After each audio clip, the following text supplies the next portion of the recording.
Hello and welcome to Resolve, an after-play show. This is an after show for a role-playing game that does not have an actual play, where we tell you all the details of our game so you don't have to listen to it. I'm Sammie, I'll be your host. My pronouns are she, her, and I play Isiri the mermaid. Joining me today is my wonderful co-host, Alex.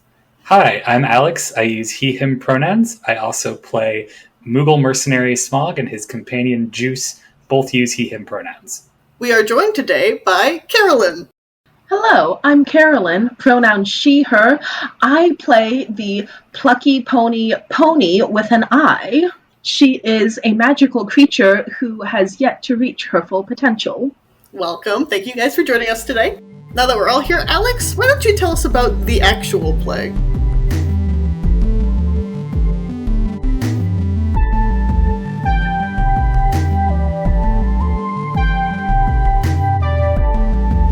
Previously, in Effete, the party meets the girl who called to them, Susie. Guyser puts on a magical display for her, and with Smog's guidance, Poni tries to upstage her.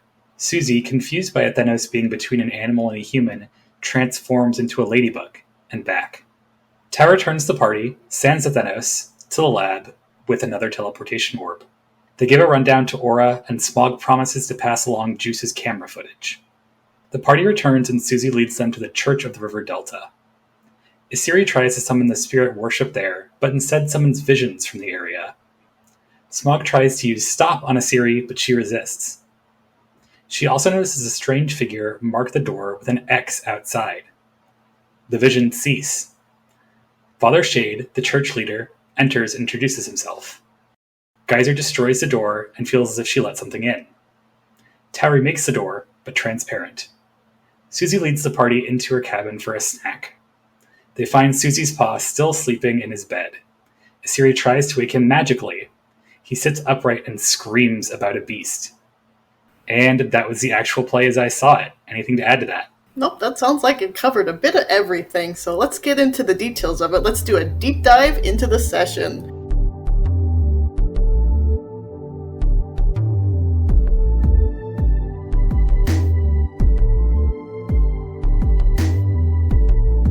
So right off the bat, we are welcomed into the world of spirit, which is a very swamp-like, mire-lurky sort of place.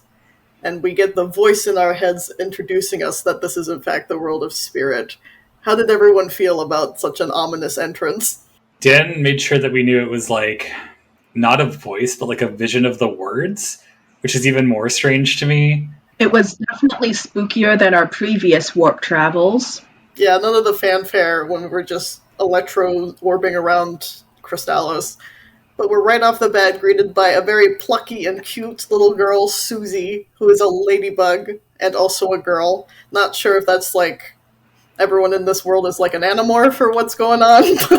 For a split second, I thought Dan was going to do a miraculous ladybug thing, but I don't think it went in that direction. I don't think he's ever seen that show, so... I might have influenced you with that by putting in a miraculous ladybug gif. One of the many gifs that I drop in chat while we're playing. D is a little more on that than me, because I'm also taking notes. D is so fast with But yeah, no miraculous ladybug thing going on. But we do have someone else who transformed into an animal, so maybe everybody is an animorph. You're right. Yeah, we have yet to meet more denizens of the population of these Church of the Change followers. It seems likely that maybe everybody here has some sort of capacity, although when we went to go deal with Pa, they didn't describe him in a fashion, so maybe he just neglected to do that. I'm not sure. I was going to ask, like, if your character could turn into an animal, what would they be? But that doesn't make sense with most of us. So, like, if your character had a human form, what do you think they would be like? I don't know why, but I like some sort of mall, not like a teen, because the series older than a teenager, but like the stereotype late 90s, early 2000 mall kid that hangs out at the mall. Poni would be a 4'10", mousy-haired jock. She would be like on the lacrosse team or the field hockey team or something like that. Just, she has a lot of energy and her small body cannot contain it all. Literal horse girl. Yes. Yeah, I guess Smog might also be kind of short. I want him to be like, I don't know why I'm thinking in high school terms. I think it's because you gave me the mall thing, but I'm thinking like very mall goth, mall emo, like very thin, wearing very baggy clothing, because I don't know, that just seems like his sense of fashion. Will we all hang out in the food court?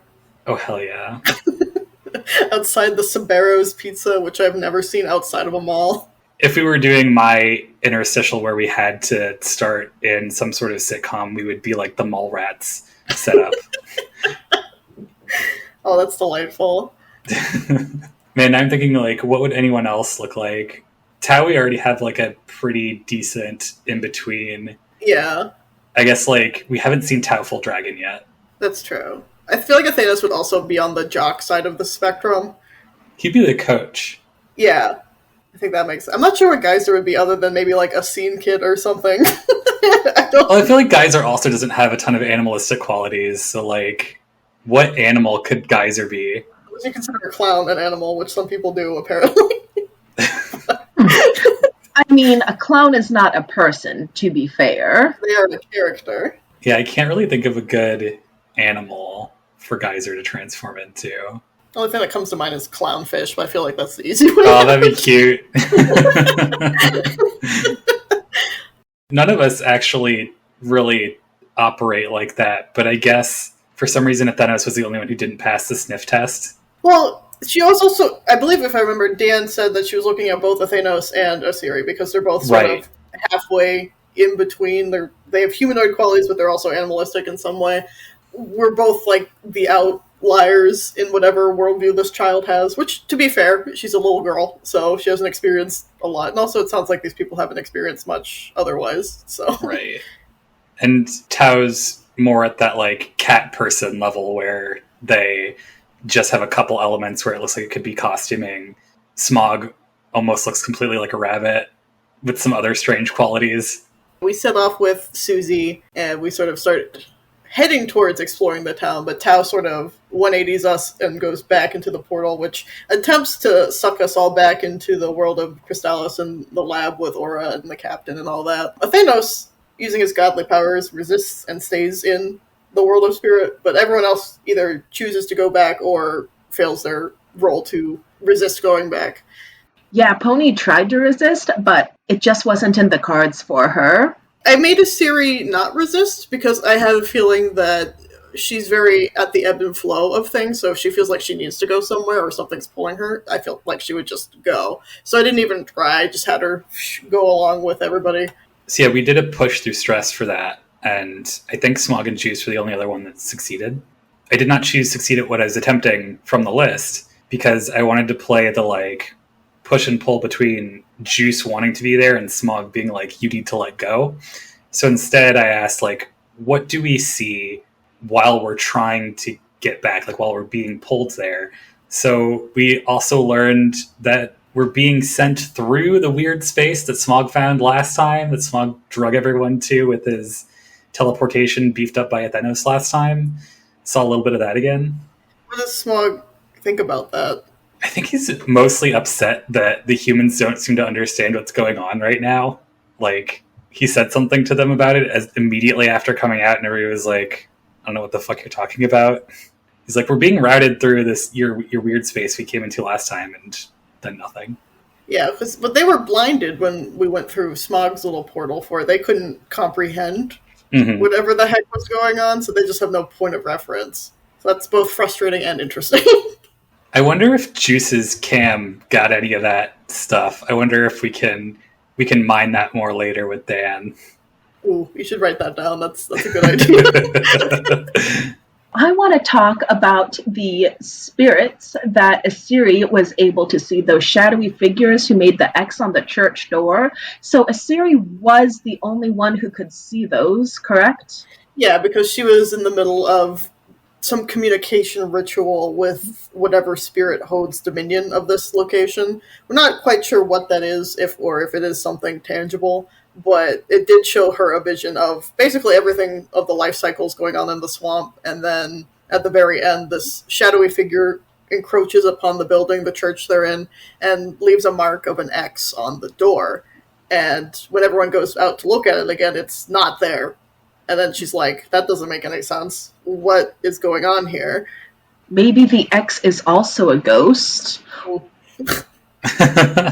It has to be some kind of magic. It has to be like magic or ghost ectoplasm, or maybe like, I don't know, time travel, something like that, something wild. I think you're on the right page there, because whenever Dan described whatever entity it was invisible.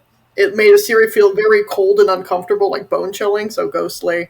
And then it has the capacity to like rush by at super high speeds, like a breeze of cold air goes by Guyser at one point. So it could be like a ghost or a malevolent spirit, something to that nature. I don't think that's a bad idea. Yeah, it seemed like a consequence of Guyser busting open the door might have been that thing just coming inside the church, which doesn't seem good. No. It could be good for Guyser. I mean, their whole point is they get more power when other people are angry. Maybe Geyser's gone and pissed off a ghost. Maybe Guyser can draw power from that. The question is a ghost a people? That is a good question, though. They were potentially a person at one point, but that doesn't mean they are still a person that Guyser could feed from now.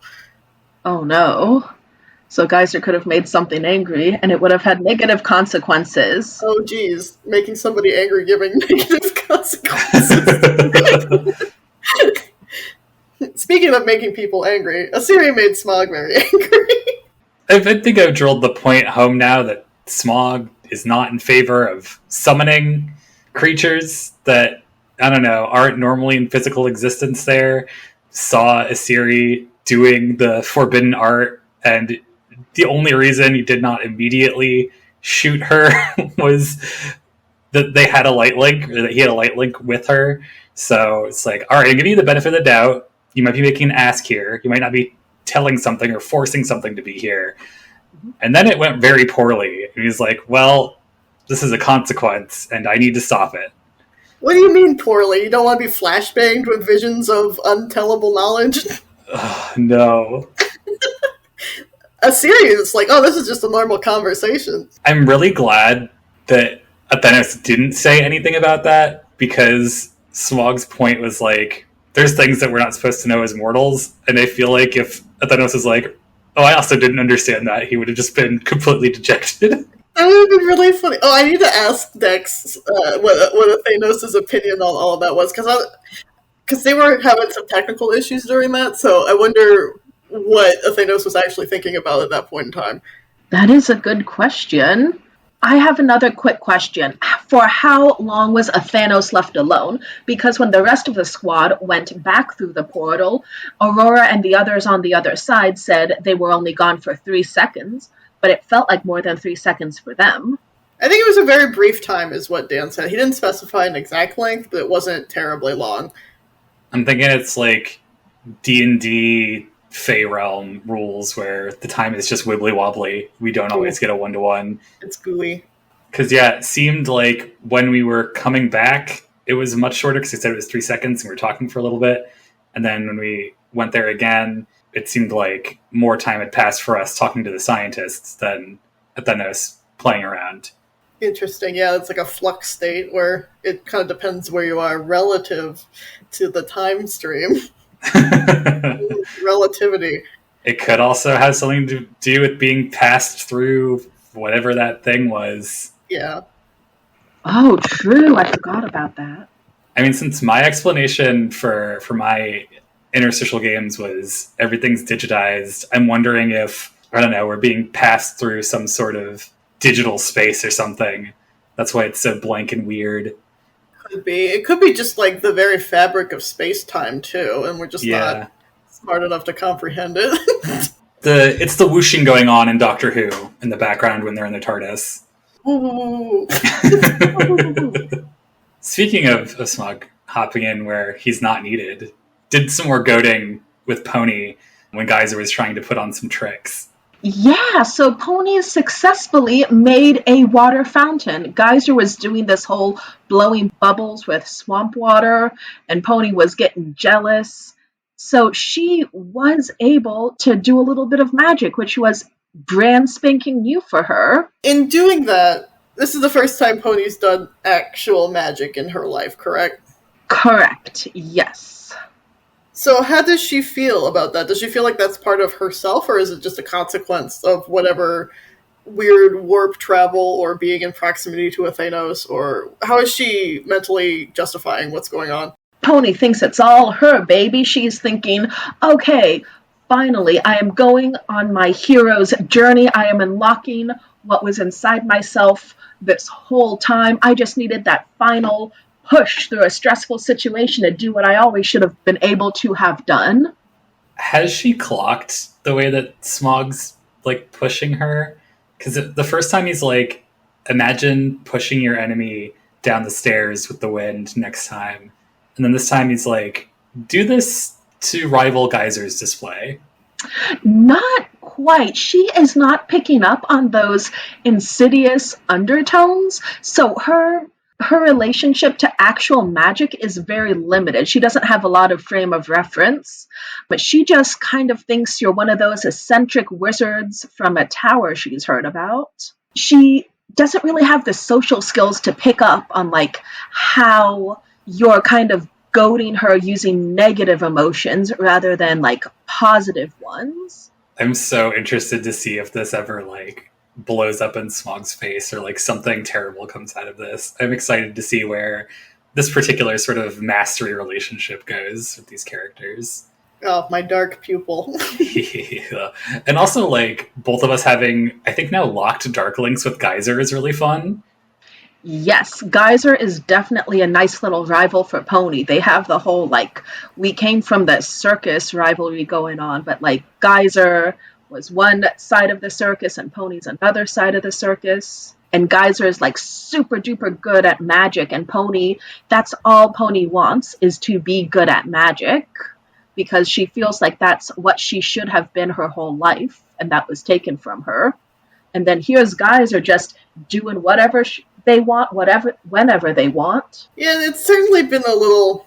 I mean, it's intentional because Guyser is here to gum up the gears a little bit, but they've certainly got in the way of trying to understand what the hell is going on with this dark spirit thing, which is great. I mean, she did try to help before we left the church and went to go get snacks. She tried to glitter bomb the entire area to see if it landed on something physical that would reveal whatever the spirit is, but it's a spirit without a like tangible form, so nothing came out of that. I think that lands us back into the ghost pile, doesn't it? If nothing adhered to glitter, which sticks to everything, the only explanation is ghosts.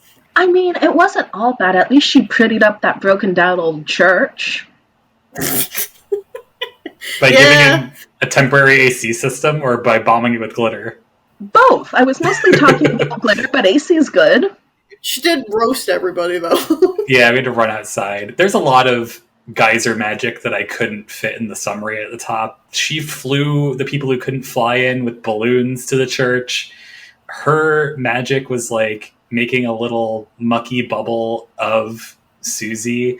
Is there any other big Guyser magic that I'm forgetting? They summoned an HVAC system with a thermostat to heat up the church to get everybody outside of the building. And then, yeah, the glitter bomb was the last one. Oh, they also did the wind tornado at the end with, like, a direct blast of air at an apple tree that apparently is continually going. Yeah, it's just moving on out there, and we don't know what consequences that's going to have. Oh, I can't wait to see. Can a ghost avoid a tornado? If they can avoid glitter, sure. Certainly depends on the ghost, I'd wager. Yeah. Unless we make like a Sharknado, Ghostnado sort of thing, if that's happening. We have to gather a lot of ectoplasm for that. That's a lot of Ecto Cooler. I don't think we have that much. Though I do think I have Haunted Fruit Punch, now that I think about it. It is that time of year. It is. Though I've had this for years. So.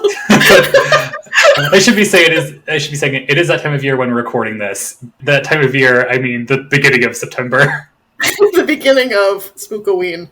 And by Spookoween, I mean every day of my life. We did investigate this church, and like as we said, we were in contact with this spirit thing. But shortly after Isiri summoned all these visions and everybody, the caretaker of the church, Father Shade, comes out and sort of they don't really question us, I guess. They ask like where we're from and like if we're travelers or whatever. I don't really know what his angle is. Maybe I'm just thinking too much of like Midnight Mass sort of thing, but I don't quite trust him. But or Isiri rather, I don't think they quite trust them. But they are the authority here, so they're worth listening to, at least from her perspective. Yeah, for Smog, it's more like, oh, these people are actually in tune with their environment and seem to care about it, perhaps because they have these animal forms. So he has a more positive view on both Susie and Father Shade. But also with Father Shade, he's more thinking like, I can help guide this man of belief because I know even more what's going on than he is, because that's my place in society. So I'll be able to teach him more later. With Susie, it's more like, oh, interesting, humans might actually have some way to access a feeling of belonging in their environment if something changed. So does Smog consider humans just so far gone from the environment they're a part of that they can't even possibly connect? It's almost just a truth in his world. Things went horribly wrong. He never got to see what happened with the heroes of his world after he left, after they fought him and defeated him.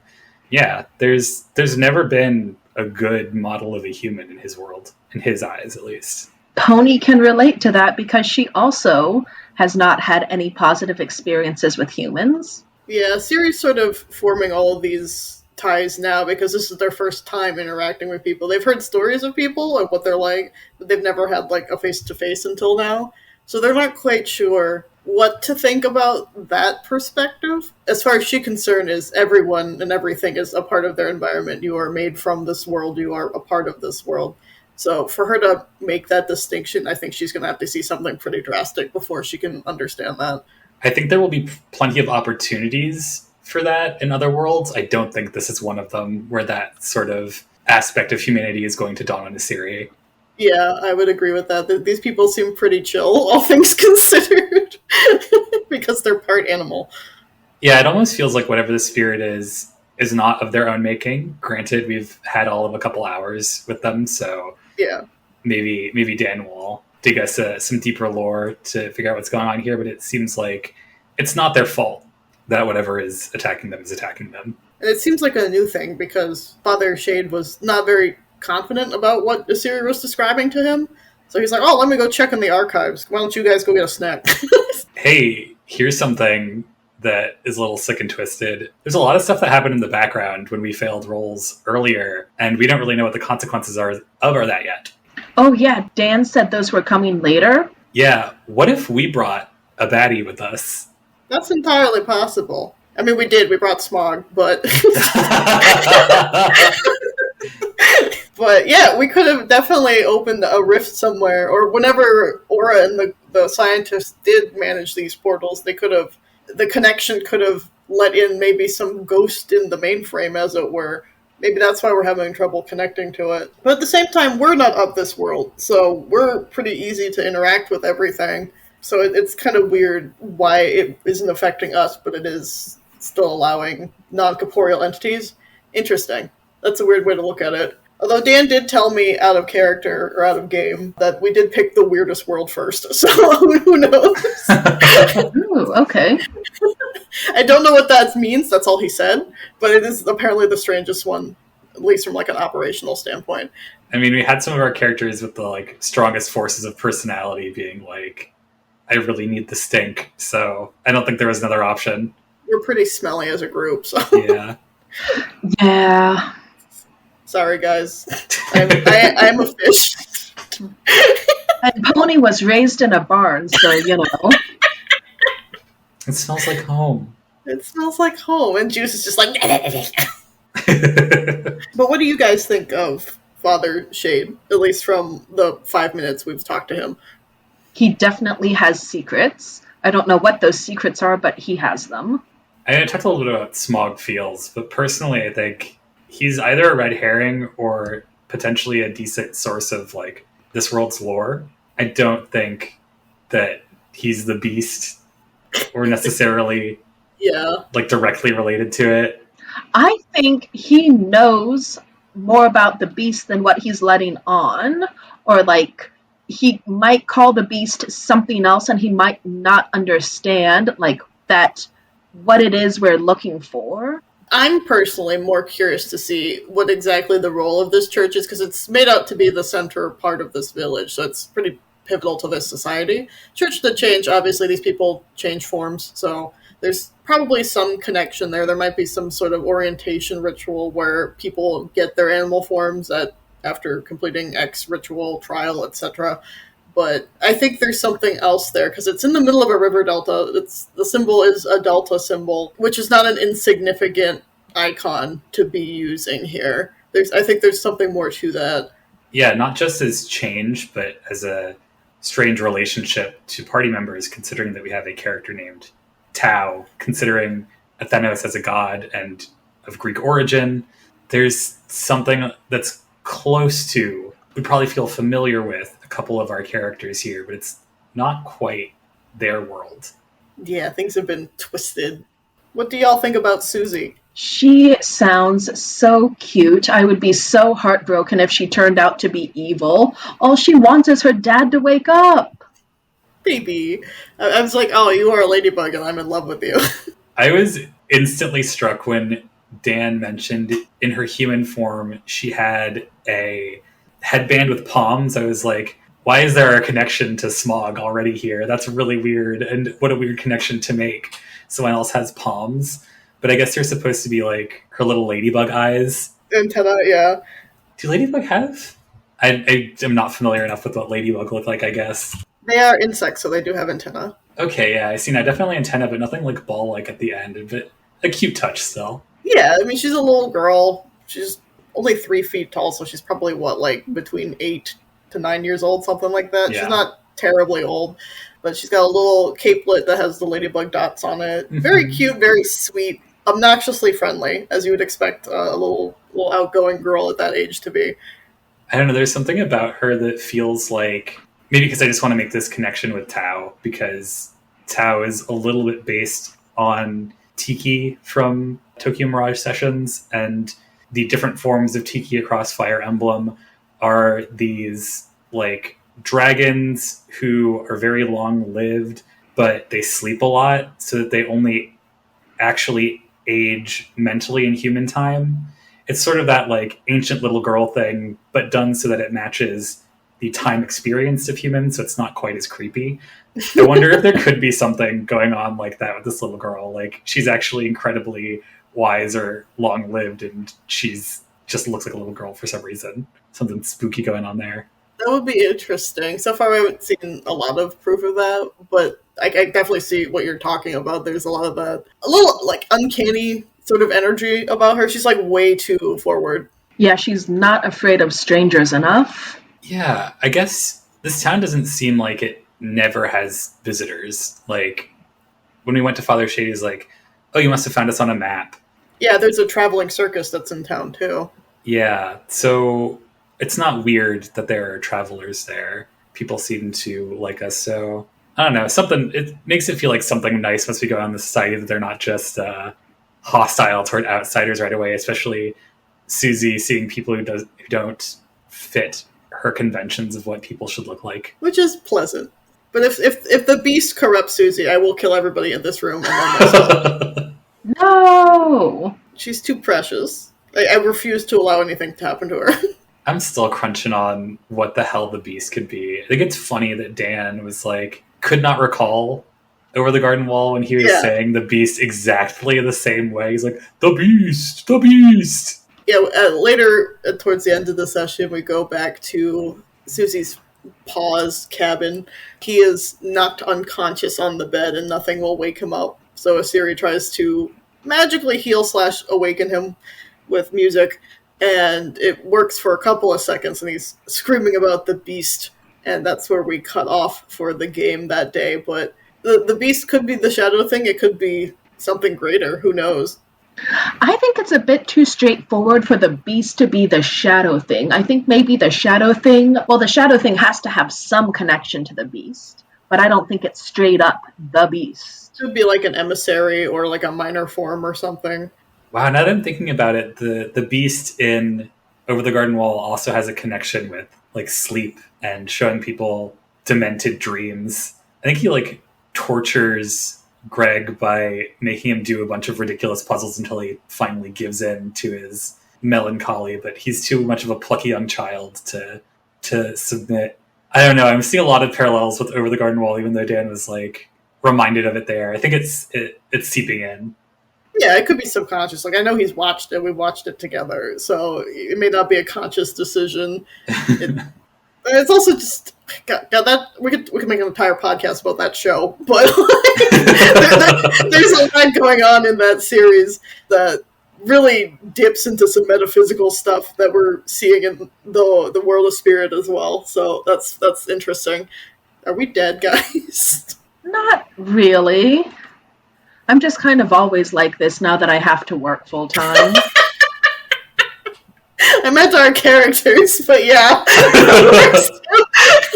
I mean, I don't think our characters are just straight up dead. I feel like it would have been funny if Dan like tried to push us a little bit to get to a space where our characters could have died if he wanted that. Like, I think there could have been subtle ways to suggest that we pick stuff like that, but I don't think most of us did. I don't think Poni would be able to, like, puzzle out that she's died. I think it would have needed to be spelled out for her. Yeah, Smog could definitely have had some sort of terrible teleportation accident, especially being ported in the middle of a port. That doesn't sound good.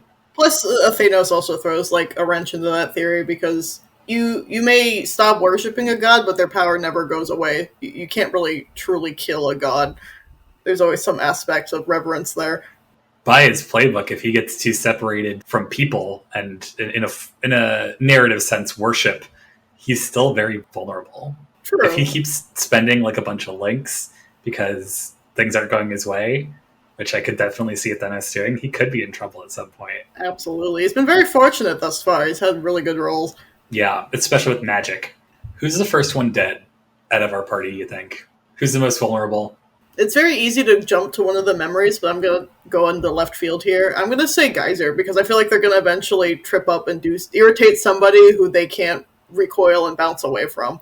Yeah, it's also the person, I guess, who has gained the most ire of the party as a whole, might not get as much defense or help from them. I think Isiri has a dark link with them. I know a lot of you have locked dark links with them. Yeah, Poni locked her dark link. They're rivals forever. Do you have any different ideas about that, Carolyn? Because I think our motivation right here is for Guyser is mostly social. I mean, that is a good point.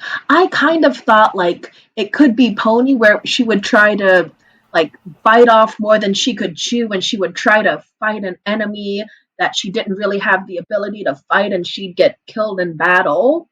That's kind of, like, one thing I always considered when making a character like this, who's one of those act first, think later ones. She's not really gonna consider, oh, hey, maybe there's a better way to defeat this enemy rather than going head on. No, she has to be defeated in battle. I think Smog is smart enough to avoid those sorts of situations, and Juice is lucky that he's there to do that. But I also kind of built him so that he would gain an affinity for a lot of the characters, especially Poni, now that he's like basically training her. So I think if Poni got in a bad situation, Smog might try to go out in front of it, but I don't think he would die because he's like built himself to live. He has that move where he has an extra harm on his clock, and once he gets down to 1, he gets a +2 forward. So like he could power through if he had to toss himself in front of Poni getting in trouble. But he'd also have to be near Poni when she's in trouble. If they ever got, like, separated, like how a Thanos got left behind, that could be a problem. That could be a big problem. I was also a little worried about Isiri in general, because one of the things I told Dan at setup, I was like, I really want to, like, hone into the stigma of sirens being just a malevolent force, even though she herself is not. I want that stereotype to be present somewhere. And also, she looks like a monster, so it's very easy for somebody who's never seen her to be like, oh my god, let me kill you because you're scary. I think that hasn't worked out only because a lot of the other characters think of themselves, if not as monsters as well, at least powerful, in a way that they don't need to be as scared of Isiri. I think Smog, on some level, knows he's a monster. I think Juice, if he had the mental capacity, probably would as well. I would agree with that. But yeah, I am waiting for us to go to a world or some situation where people aren't so as accepting of strangers. So very fortunate that our first two places were. Now that I think about it, like Poni is excitable and ready to go headlong into a situation.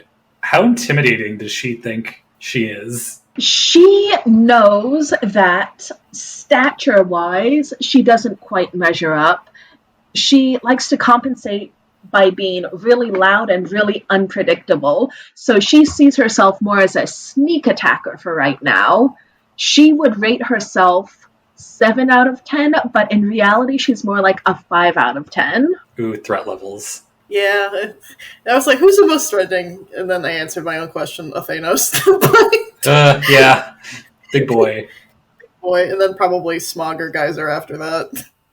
I'd say Guyser. Guyser is more willing to, like, mess with people. Guyser very rarely wants to kill or, like, actually injure. She just wants to annoy / get negative vibes from people, whereas Smog will absolutely pull the trigger. Smog is super dangerous because he has that move where he can be a small gang when doing anything physically strenuous or in combat, so he could just blast a whole group of people away without really thinking about it. And that's kind of scary, especially with Juice around there to help. Here's a fun question. Has Poni leveled up yet? I believe so. She leveled up once. What did you take when you leveled up? I believe I sprouted from the concrete. What does that do? When a rival gets a leg up on you, spend your link with them and get an immediate 10 plus on your next roll to counter them. Ooh, that's fun. I love that. It makes me feel like I've done a good job pushing Smog's shtick on Poni too. For you to choose that. Oof. Your next, like, impactuous action against Guyser could be very, very effective. Oh yeah, spending that dark link? Yes. Now that I know that Smog and Juice have their little tendrils all up in Poni's mind, I need to start thinking about who Smog's next target should be. Since your relationship with Isiri changed last session, I have plans of how I want to address this. So, I don't want to quite reveal those to you just yet, but Isiri, it will bother Isiri, because she will feel the negative vibes. Yeah. And I mean, immediately she was trying to be apologetic, and Smog was still like, no, that was horrendous, I hate you. No! Because it's a large miscommunication, right? Because it's not summoning for Isiri, it's opening a bridge to talk. It's like connecting the landline for her. So she's not dragging them into the world. She's like, here's the door, come talk to me. And most of the time they happen to do that. But for Smog, he's like, oh no, you're dragging them into this mess. And they showed us something horrible as a punishment for it. Yeah, so that there needs to be a serious conversation about expectations and boundaries in the party. That always happens in role-playing games, and in fiction in general. No one ever has a misunderstanding that blows up into something. Oh, no, never. But yeah, I'm very excited for us to get a little bit of, not downtime, but like maybe like a small break for the characters, because right now we're dealing with whatever the fuck Pa's doing. I would like Isiri to have a little chit-chat with Smog at some point. I really need to relocate. There's this one Apocalypse Engine move, and I can't remember the game it's from, and I only heard it in one actual play. But it's a move for basically spending downtime. It's called Close Quarters, and it has a nice table of things that happen on different levels of success between different characters as they each make this roll for downtime. And it just gives you a nice little catalog of scenes to build up and think about the characters having spent more time together and time where they weren't doing something dramatic, at least in the larger narrative. Yeah, that would be fun to mess around with. I would totally take advantage of that because I love downtime, quote-unquote downtime in tabletops, because that's where you weave your weird relationships. Yeah, it's always my favorite thing in, I don't know about every actual play that I've watched, but especially a Critical Role when they take a little beat after they're at camp, or if they're in an inn and they're not planning whatever their next heist or battle is, but they're just like decompressing between the characters. I love those moments. I was hoping we would get that when we went to go get snacks, but apparently we're dealing with the Beast Pilgrim. So, but I'm sure we'll find some time later on. How does everybody feel about, I don't know, going to sleep, getting into the astral plane to go kick the beast's butt, whatever we're going to do next? I need to determine how Isiri sleeps, because right now in my head it's like a cetacean, whales or dolphins, and they turn off half their brain at a time, so they're always conscious of what's... Because they're in the ocean, you have to be aware of what's going on. So I don't know if she fully sleeps. Do horses sleep standing up? They kind of like doze standing up. They take cat naps. They don't quite turn off like one half of their brain at a time like cetaceans. She can nap standing up. If she needs to sleep, she's lying down. Yeah, I was just thinking, like, we have a couple characters who don't have the same physical needs. So Athenos, Tau, and Guyser probably don't need sleep. I don't know how we would, like, if we have to go fight the beast on the astral plane, how do we get them there? We're going to have to magic them there? Probably magic them. That would be a good use of the dark portal. Yeah, I could see a dark portal entering the dream realm. It might bring us to the nightmare realm, though. But well, I was thinking, like, Smog would go to sleep and then in the dream blast open a dark portal. I love that. You should write that down. That's great. I want to see that happen regardless if the beast is a ghost or not. Oh, man. A bunch of fun things for Dan to consider. The mechanics of all of that. Smog also has some interesting stuff going on in his dreams that we haven't explored at all in game yet. Got like the nightmare thing. It's godly guidance. He has visions of the Esper Alexander that tell him what he should be doing. I'm so excited to hear Dan's voice if we can get around to that soon. I want to know what Alexander is going to sound like, because it's not usually a speaking role in Final Fantasy games. Yeah. He's been talking about finding a voice modulator. I don't know if he's going to commit to that or not. Does Poni have any weird dream stuff going on? Not particularly. Sometimes she gets nightmares, but like nothing really of note to anyone else. What does Poni have for nightmares? A lot of her stuff from her time when she was at the breeding stable, and a lot of the time when she was in the circus having to jump through flaming hoops and getting whipped if she didn't do it right. She has a touch of that PTSD. Just a touch. Makes sense. Now I'm thinking, like, what if we have a Poni corruption arc and, like, when she changes playbooks, it's something where she's like a nightmare instead of a unicorn. Nightmare. Like glowing red eyes. A little baby nightmare. Little tiny evil dream horse. That'd be very cute. Still uses the headbutt, though. Primary technique. Oh, absolutely. You got a headbutt. Have you thought about, like, a long arc for Poni? Like, what might be coming up soon? Kind of. So, for Poni herself, her only goal is to get magic powers and to become the unicorn she always knew she would be. And if she can just fix these things about herself and reach these goals, then everything else is going to fall into place, and then she's going to have a happy ending. She has no thought about what's going to happen after her happy ending. Ooh, yeah. Like, she does come into all these powers, gets her horn something, and then, like, what if she's not satisfied with it, or it's not what she thought it was? And then what? Like, she's only 5 years old. Horses can live, like, in the 25 to 30 range. She's barely an adult. If she's not careful, she's going to be one of those kids who, like, peaked their senior year of high school and then just coasted for the rest of their lives. Why are you coming at me specifically? Yeah, I know, right? What's coming at me? That, at least academically, for me. Yeah, I feel that. Oh, look, the American school system messed up some more people. Wow. I keep thinking about how, like, Tau replaced the door and Guyser, like, apparently temporarily changed the guts of the church.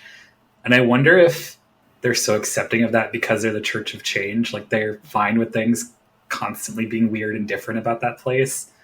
Oh, that's a thought. Yeah, I'd wager things are in flux quite a bit for them. It might be an ideal not to have anything be stagnant for too long. Maybe that's why it's so empty, so they can, like, modulate the space for what they need it to in any sort of different scenario, bring other stuff in. It's not about having things there, it's about there being a space where they can do whatever they want. Or need to. Interesting. I know that very, like, chaotic ethos of wanting constant change is very interesting to me, and I don't know how it's going to play out here. I don't know how much time we're going to be in this place. Because I know in general Interstitial recommends rather short hops between places, so I'm not quite sure what Dan's timing for everything is. He's also suggested to us that we'll be able to return to places. So, I don't know, maybe we find this world locus that we're supposed to be looking for that Aura says will become apparent to us eventually, but we need to come back for some reason. Like, I don't know, I'm thinking very adventure gamey right now. Like, we need the AAA batteries from World A that'll power the speaking teddy bear in World C. That would be like that rigid. Let's get some more King's Quest vibes in the chat, please. Thank you. Yes. Well, I just had a stupid idea. What if the beast is the locust that we need to find? That wouldn't be surprising to me. Okay. We might need to either calm, change, and or make it agree with us for some purpose before it goes back into the orb. It wasn't very clear what we needed to do other than find it, too. Like, we're just collecting data.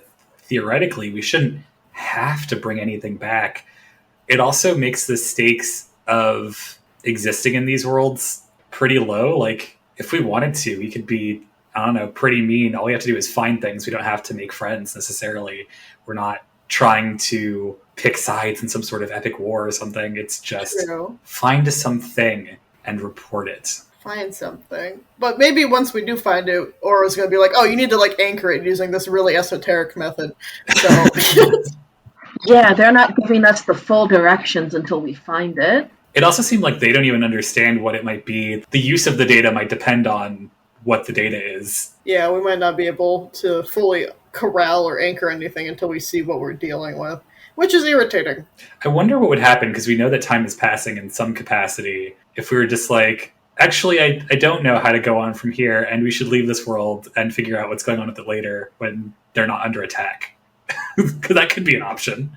It could be, but then we're going to come back and see the entire place has been like razed to the ground. That would make it easier to find the center of the world. Maybe.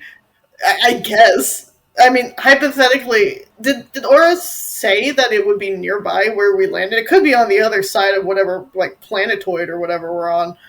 They did say that it should be near where we were ejected from the teleportation sphere. So yeah, it shouldn't be too hard.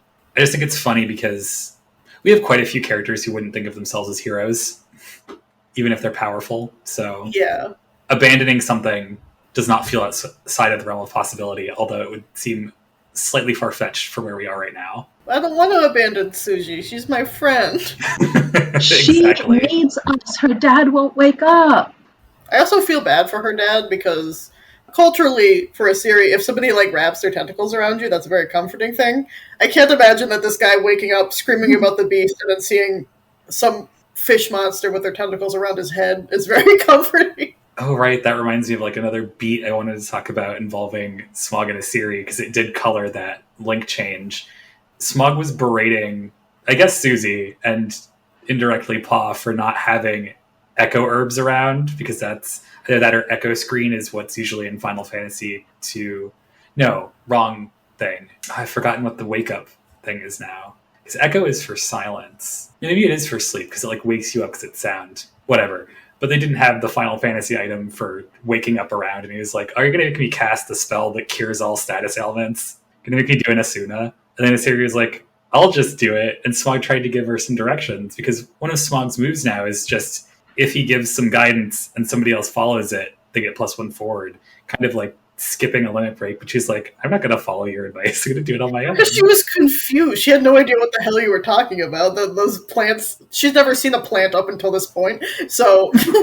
I think it's also funny that, like, if you had taken that, you would have had a middling success, and you had to spend a link to roll higher, so it's just, like, even more frustrating for Smog to see you stumbling a little bit and have to work through it.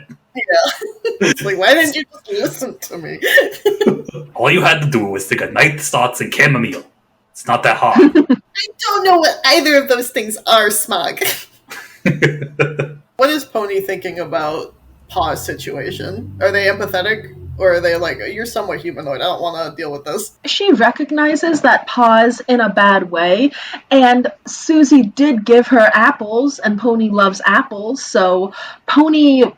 She feels bad more for Susie than for Pa, let's say. Yeah, because Susie's very scared Like, this is very unusual for him, as far as we can gather. We also don't have much of a connection to Pa yet. That's true. He hasn't spoken other than to yell about the beast and then go back into unconsciousness. Not a great way to start a dialogue. Talk about first impressions. I'm hopeful that we will, like, do some weird sleep magic shenanigans, go to the ethereal plane, whatever, and actually have a conversation with Pa. Although I think Dan is a little wary of giving us characters to have links with. Yeah, because, spoiler alert, we have completely busted the link-making system. And that's actually important for the memories because they derive their stats from it. So, yeah, it's good for Dan to be thinking of how many people he allows us to meet. Because it won't be hard for us to make links with them. At all. Ever. I mean, yeah, that's literally the condition of making a link is you met someone. So Yeah. It's super easy. The harder thing is locking it because something has to change to make you want to roll again. But making a link is nothing.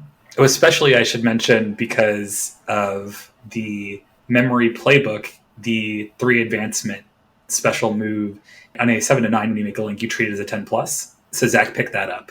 So now, whenever we roll what would be middling, we have the same as a complete success for making. That's too powerful. It's so good. I like it because, yes, it's very powerful, but it's something that affects everyone in a small way, I feel like, instead of being like one big tool that character can use. Because it doesn't apply to every role. It's only link-related making/changing roles. I like the moves that sort of gently affect the party in one specific way. So my link move allows everybody to heal 1 point if I'm making a link with somebody you're already friends with, already have a relationship with, which is just nice to have. Yeah, the Dark Link move feels a little powerful by giving you experience, but it does push me to play with the negative emotions in the party because it's when someone else makes a Dark Link, you get an experience. And I've been like very much honing in on that with Poni, but I feel like Guyser's been doing a lot of my work for me. That's true. That's part of why I initially took the Dark Link, because it's supposed to be a rivalry. Like, oh, we're both going to be pushing this party to do the most dastardly things. And the series like, I'm trying to lighten the mood, y'all. Can you calm down, kids? Was there anything during the session that you wish you could have done differently?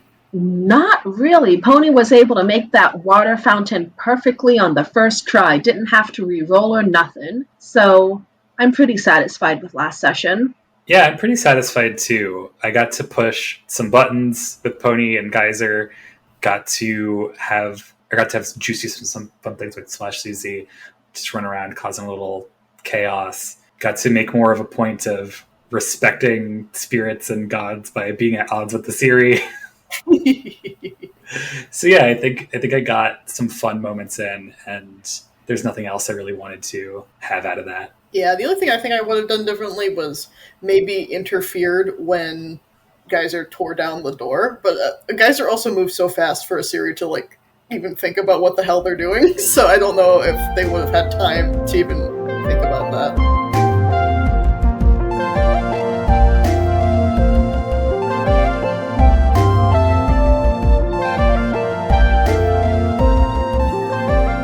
Alright, let's get into the resolution phase, the segment of the show where we each get to say something about the game with no responses. What is your final say on this session, Carolyn?